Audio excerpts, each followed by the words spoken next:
Tim, let's start with gold, because one of the other big moves overnight was that gold in sterling terms was up 2%. I guess that was partially on the weaker sterling. It's basically a double currency trade, right? Yes, I mean obviously the pound sterling took the brunt of the news last night, but you know gold expressed in dollars has been down, and that's obviously explained by the big differential in the movement of the dollar pound cross last night. Right. So where do you anticipate gold going from here? And you know, will sterling continue to have an impact on where it goes? I mean, I think so. I mean, frankly, I'm a bit surprised by the lack of movement in gold and the fact that we're down over 10 bucks here going into the second half of the morning.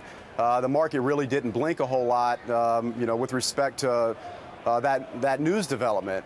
I do think ultimately, as the situation evolves and whether Prime Minister May can formulate a coalition in the near term and gain some traction moving into the Brexit negotiations, you know, I think if she's able to do that, you know, gold should remain at the levels and not be able to take out the 1,300 level we've already taken out or tested at least.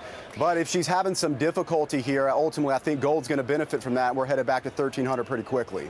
Tim, are traders beginning to look past geopolitical risks down there? I mean, really, the rally has been holding no matter what we throw at this market in terms of political risk here in the US or in Europe.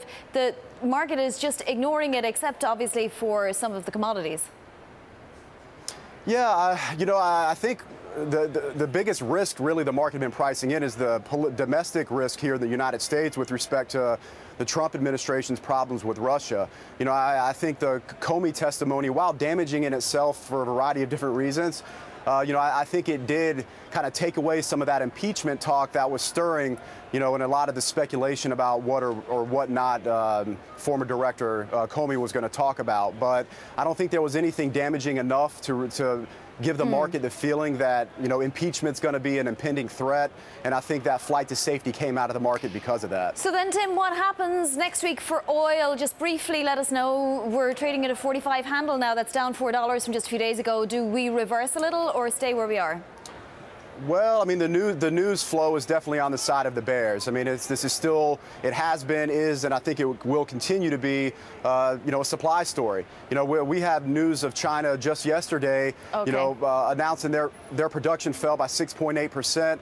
In May, they imported the largest amount of crude oil, the second largest on a monthly basis in history. You know, so there's plenty of demand to, you know, to work with. But, you know, that supply side story is going to need to improve for the market to be able to hold $45 and move back toward 50.